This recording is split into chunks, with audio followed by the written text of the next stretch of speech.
If you're looking to create, grow, and sustain your wealth, download and subscribe to the Pain Points of Wealth podcast at BeBullish.com with Bob, Ryan, and Chris Payne. It's your podcast for market insights, money tips, and real talk on the economy. Download and subscribe at BeBullish.com. Listen, all you New Yorkers. Excuse me, taxi. Okay, man, we're looking around. This is the 77 WABC minicast.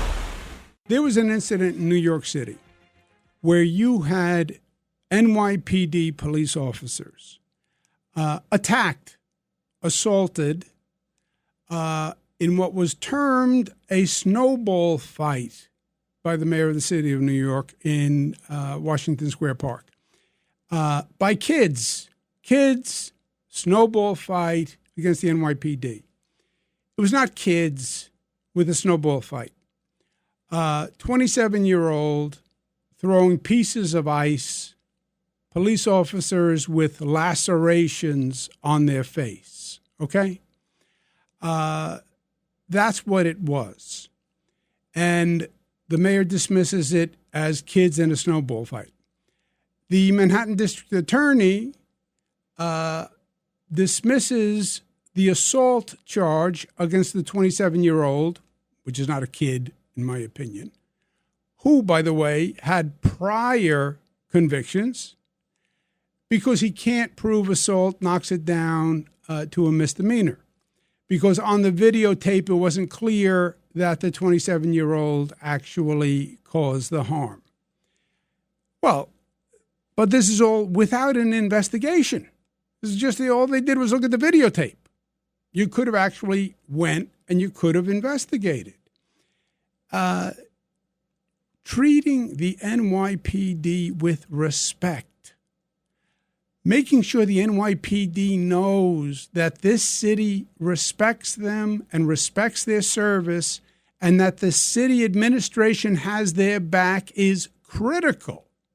Now, this is a mayor who, during the campaign, I was there, called them racist, evil, corrupt, that they should be defunded, that the agency should be dismantled. He now he should be bending over backwards to show them support, to make up for the horrific things that he said. What does he do instead? Not just with this kids and the snowballs. He rolls back Mayor Adams' plan to increase the police force by 5,000. He says, I'm going to keep it the same level. No, you're not. Because you're losing about 300 police per month. Police are retiring. Attrition. They have low morale. You're losing 300 a month. So you have to continue hiring more just to stay status quo. Just to keep the force at the same level, you have to continue to hire. He is reducing the force by attrition, which, by the way, is exactly what he said he wanted to do. Defund the police, dismantle the police. We don't need the police. We don't need jails. We need a Department of Public Safety that has social workers because everybody's problem is a social worker. Baloney. That's not how it works. Yes, we need social workers. Yes, they can help with people with mental health. We also have to be able to fight crime. We have with us a gentleman who was a legend in the NYPD. Chief John Chell served in the highest position for any uniformed officer. And he had a 32-year career with the NYPD. Recently left, knows the NYPD inside out.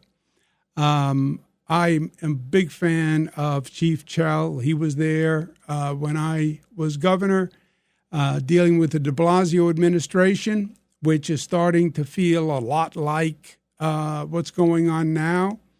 I remember when the police turned their back on de Blasio, literally turned their back at a funeral to make the point that they were, the mayor didn't have their back. And that's a frightening position to be in. But that's what this situation reminds me of. But what do I know? Chief Chell, he knows. John Chell, thank you for being with us. What do you think about what's going on, John?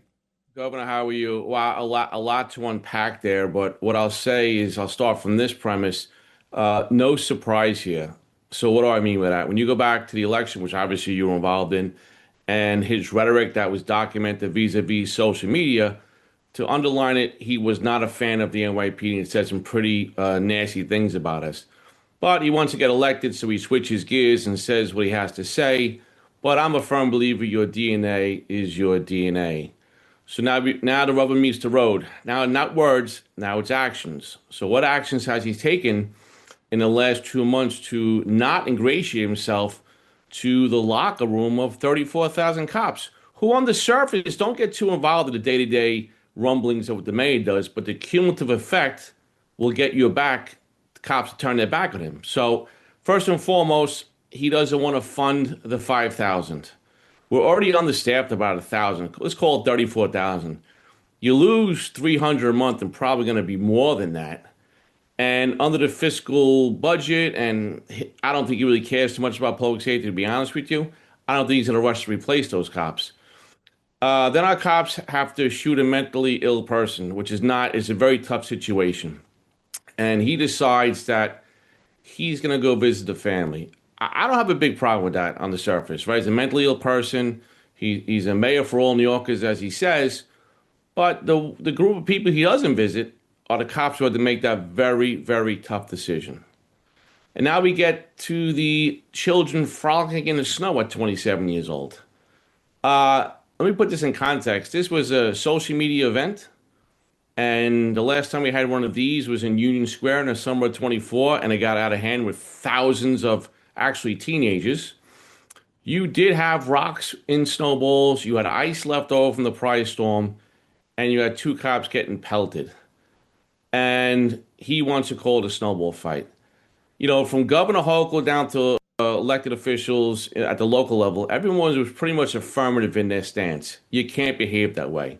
But he, being the leader of the city, doubled down, tripled down. There was just a snowball fight. No, it wasn't. It was an attack on law enforcement.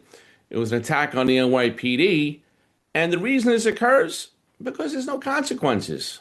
Even when arrests are going to be made here, there's not going to be no jail time. And to D.A. Bragg, he dropped the assault too quickly. He kept the misdemeanor, if you will. But I agree, a longer investigation, a totality of the video, look at it, and then you can make a move in a couple of days or a couple of weeks for that matter. But collectively here, you are going to lose that locker room. And the worst thing that could happen to a police department is when they become reactive versus proactive. You get hurt, you second guess yourself, it's in your mind, and it's not the quality of life for the cop is not what they want it to be. Cops want money, don't get me wrong, but what's more important than the salary is their personal quality of life as it relates to their job and being able to go home and partake in their family. That's what they care the most about. But when you don't have their back, and they feel like they're on their own, it's going to be a problem. Yeah. No, Chief, I couldn't agree with you more. And, you know, he is reverting to who he was before the campaign. You're right. In the campaign, he tried to moderate himself and denied making the statements that he made, right? Racist, evil, anti-queer, corrupt, dismantle the NYPD, defund the police. That was all him. Those are his words, not paraphrase. Those were his words. We don't need jails. He's against criminalizing acts. We need social workers. He's going back to that. And that has ramifications. You have police officers out there every day. They know that they're not getting reinforcements with the cutting of the 5,000. They know their overtime is being cut. And then you have an incident where their colleagues are under assault, and he dismisses it as a snowball fight. You know, it is cumulative. And I think it feels to me, John, and you were there, it feels to me like the dynamic that existed or developed under de Blasio, where, and I had never seen this before, where they literally turned their back on him at a funeral. No doubt about it. I was standing right there. Those are the two cops in 79 Precinct, Win Jan Lou and Raphael Ramos, who I happen to be the commanding officer of 79 Precinct, so I know it well. But I was there that day, and they literally turned their back. It was like, whoa, what is going on here? But that you can't have that in the police department. The NYPD is the best agency he has.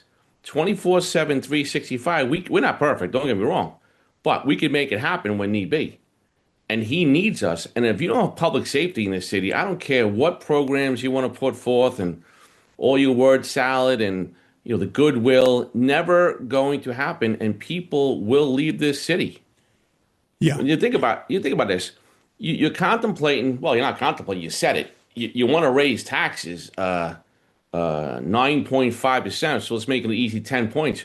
For a guy like me in Staten Island, that puts my tax at $20,000 a year. And then if you're going to pull back on public safety when my children do travel to New York City, well, that doesn't make me feel great either. No. So I'm a retired civil servant worker. What do I think as a regular voter in Staten Island? Well, maybe it's time for me to go. Maybe it's time to go visit Florida. Maybe it's time to go to New Jersey.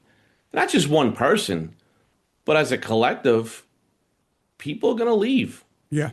And I don't know, and I don't want to be so hyperbolic here, but Governor, I don't know if the police department can make it back a second time. Yeah, we struggled to get back, and we got back. I hear you did get back, and Mayor Adams did a great job doing that. But you're right. Look, people are leaving New York already, and the two factors: too expensive and too unsafe. And what he's done in 1 month, he wants to raise taxes again, called on the state to raise taxes, and then disrespects the police, which is the agency that keeps us safe. No, it is. You'll see an increased exodus from New York if that happens. Chief, thank you so much for taking the time to be with us. Thank you for your service, 32 years. Thank you for keeping us all safe. Thank you, Governor. Have a great night. Best. Thank you. Thank you too. sir. At Manhattan University, a graduate degree is not out of reach. You'll gain real-world skills, credentials employers value, and connections to New York City's top companies. Choose from their new Master of Science degrees in healthcare informatics, digital marketing and analytics, business analytics, or financial analytics, all built around hands-on learning and industry partnerships. Graduate ready to lead, not just work. Take the next step at manhattan.edu/graduate. Manhattan University. Lead the future.